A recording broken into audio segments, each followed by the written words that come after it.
테슬라는 1차적으로 300매물대 있었고 이렇게 지지선 라인들이 좀 많이 있어요. 근데 테슬라는 제가 300 라인에서 이제 매집을 하라고 말씀드렸죠. 300 라인 이 자리가 왔어요. 만약에 이제 여기서 반등이 나온다면 저는 1차적으로 한 330, 그 다음 한 360 정도 보셔도 될 것 같아요. 지금 테슬라 일단 반등인데 이런 타이밍이요 1년에 몇 번 안 와서 문제란 거죠. 테슬라 역시 이 11선입니다. 요걸로 장대봉으로 일단 돌파를 좀 해줘야 돼요.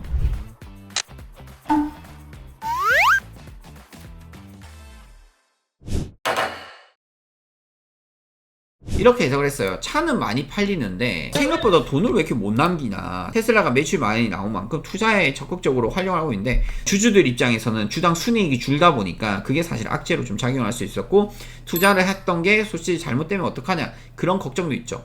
원래 기업이란 거는 투자를 늘린다 이런 얘기가 나오면 주가는 급락하게 되어 있습니다. 그런데 이제 그게 반영이 되었던 거고 다시 주가는 회복할 가능성이 높습니다. 만약에 테슬라가 이 주가를 회복을 한다면은 저는 월봉상 지금 이제 60일선을 지지받으면서 계속 올라가는 추세가 있기 때문에 제가 보는 관점에서는 일단 1차적으로는 380불 정도, 그 다음은 한 400불, 450불, 결국엔 500불 이상 또 올라가지 않겠나 보고 있습니다. 그러니까 테슬라는 따져보면은 지금은 이제 저점 라인인 거죠. 최근에 300달러 초반대에서 이제 저가 매수 우리가 들어갔어. 이거 303, 305에 우리 매집했거든요. 요때 우리 딱 들어갔습니다. 이때 현재 흐름으로 봤을 때는 300달러 부분 같은 경우에 단기 중요 지지 영역이었어요. 근데 320달러를 좀 넘어가면서부터는 1차 저항 지지 이렇게 공방이 있었고, 지금 330, 정확히 340달러 정도 여기만 안착을 한다면은 제가 봤을 때는 거의 한 방에 380까지 스트레이트로 뭐 올라가지 않겠나 지금 보고 있습니다. 지금 테슬라의 중장기 비전은 뭐 여전히 상당히 크게 저는 보고 있는 상황이고, 이유는 이제 테슬라를 자동차 회사 하나로 이제 보면 안 돼요. 로보택시, FSD, 사이버캡, 옵티머스, 그 다음 에너지 스토리지인데 테슬라의 추가적인 매출과 순이익 구조를 만들어줄 가능성이 상당히 높습니다. 자동차 사업은 이미 다시 회복 신호를 일단 보여주고 있는 상황입니다. 2026년도 1분기 때 테슬라가 인도량이 35만 대였는데 2분기에는 48만 대를 넘어섰거든요. 게다가 신차 소식도 조만간에 나올 가능성이 높은데 그러면 어마무시한 호재성도 나올 가능성이 높습니다. 수요 붕괴가 아니라 테슬라의 판매량은 상당히 강하게 회복을 했고요. 이제 관건은 마진율 회복입니다. 순이익률 회복입니다. 이게 관건인 거예요. 판매량 높을 때 이제 자동차 마진까지 높아진다? 테슬라의 가장 큰 약점 하나가 일단 상당 부분 해소가 될 겁니다. 그러면 주가는 더 올라가겠죠. 로보택시와 사이버캡 요게 되게 중요한데 추가적인 매출이 또 많이 나오지 않겠나 봅니다. 지금 테스트를 많이 하고 있는 상황이고요. 저는 이제 사이버캡 같은 경우 단순 시차는 아니라고 보는데 사이버캡이 로보택시를 운행을 하게 되고요. 자동으로 움직이게 되는 차입니다. 택시를 타는데 택시 기사가 없다고 보시면 돼요. 그럼 운행 수수료에서 차익을 보겠죠? 그 다음에 반복적인 서비스 매출이 나올 수 있고요. 테슬라의 순이익 구조가 또 만들어지지 않겠나 지금 보고 있습니다. 그리고 로보택시를 위한 완전 자율주행 전용 차량으로 일단 설명을 현재 테슬라는 하고 있습니다. 지금 이게 안전성 문제, 검증과 테스트만 잘 거쳐간다면 제가 봤을 때는 테슬라의 주가는 추가적으로 또 올라가지 않겠나 보고 있고, 그리고 이제 사이버캡에다가 스타링크 연결까지 현재 모습이 공개가 됐거든요. 테슬라는 되게 다양하게 수익 구조가 나올 가능성이 상당히 높아요. 말 그대로 다른 기업들이 따라갈 수 없는 기술력을 갖고 있는 게 테슬라이기 때문에 테슬라는 장기적인 비전은 워낙 높다. 사이버캡 생산량이 증가되고 로보택시 운행 도시가 확대가 되고 실제 유료 이용자들이 증가를 하게 되면은 주가는 더 훨씬 올라갈 가능성이 높다. 가치평가가 다시 재평가돼야 된다 보고 주가에는 조금 더 영향이 긍정적으로 있지 않겠나 좀 예상을 하고 있어요. 그리고 이제 테슬라의 셈이라는 게 있어요. 사이버 트럭이라고 보면 되는데 대형 트럭이에요. 컨테이너 싣고 가고 뭐 이런 거 자동 주행입니다. 지금은 사람이 타고 안 타고 이게 되는데 사람이 타고 나서도 자동 주행이 되고 FSD 같은 거라고 보시면 되거든요. 지금 실험을 했는데 테슬라에서 100km를 이제 자동으로 주행이 돼가지고 운송을 하는 그런 테스트도 지금 진행을 하고 있습니다.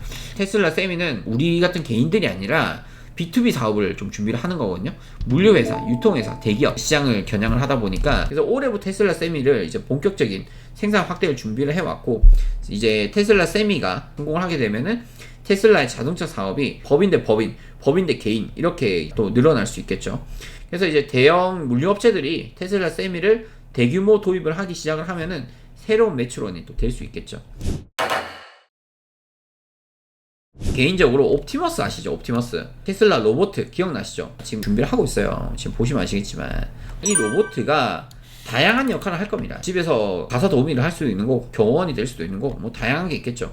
그래서 저는 이 옵티머스는 당장 실적을 주는 건 아니지만 성공을 할 경우에는 시장 가치가 엄청나게 커질 가능성이 높아요. 전 자동차보다 옵티머스 쪽에서 매출이 더 커질 수도 있다고 전 개인적으로 생각을 하거든요. 결국에는 옵티머스 생산 라인을 구축을 하게 되면은 로봇가 사람을 대신해서 일하는 시대가 점점 더 빨라지게 될 가능성이 높습니다. 문제는 이게 아직은 실적보다는 미래 가치에 가까운 사업이다 보니까 이거는 아직까지는 기대 사업이다. 현재 테슬라에서 옵티머스 매출을 미리 크게 계산한 거는 위험하다고 좀 아직은 생각을 해요. 테슬라에서 옵티머스 쪽에 투자라든지 이런 거를 늘리고 있다는 것은 차후 미래 가치를 봤을 때 훨씬 더 현실화를 만들어 주게 되고 실제 매출 발생되면은 테슬라는 엄청나게 올라가겠죠. 옵티머스 같은 경우에는 저는 기본 가치가 아니라 무료 옵션처럼 본다, 이렇게 보시면 될 것 같습니다. 실제 양산, 외부 판매, 매출 발생 이게 확인이 될수록 밸류에이션에 이제 추가가 된다. 테슬라가 이제 의외로 중요한 것이 에너지 사업인데 미래 이야기가 아니라 실제 사업 이야기입니다. 올해 2분기 때 테슬라 에너지의 에너지 저장 장치 배치는 무려 이제 13.5기가와트였나? 보통 이 정도 나왔었거든요. 근데 이제 1분기 때 8.8기가와트 정도에서 상당히 좀 2배 정도 가까이 좀 뛰었죠. 메가 패키지 3 쪽에서도 이제 2026년 양산 확대 계획에 포함시켜 놨어요. 테슬라는 지금 돈 버는 목적 여기 투자, 여기 투자 하다 보니까 순이익이 줄어들 수밖에 없는데, 만약 이 투자했던 것들, 이 생산 설비들이 실제 매출까지 이어지게 된다, 이게 실제 판매가 되기 시작을 하면은 어떻게 됐어요?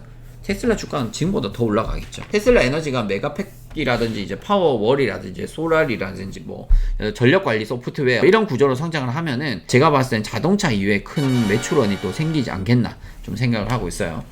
조만간에 이제 테슬라도 순식간에 10% 20% 올라갈 것이고, 우리가 목표했던 380%까지 갈 가능성이 높습니다. 눌림목 주면 얘들은 더 살 겁니다. 살 거고 테슬라 없어질 종목 아니니까 아무튼 이런 종목 위주로 저는 투자한다, 여러분들께 이런 종목 위주로 알려드린다, 이렇게 보시면 될 것 같습니다. 트레이딩에 대한 골든서퍼의 전략을 실시간으로 확인하고 싶다면 더보기란의 링크를 확인해주세요.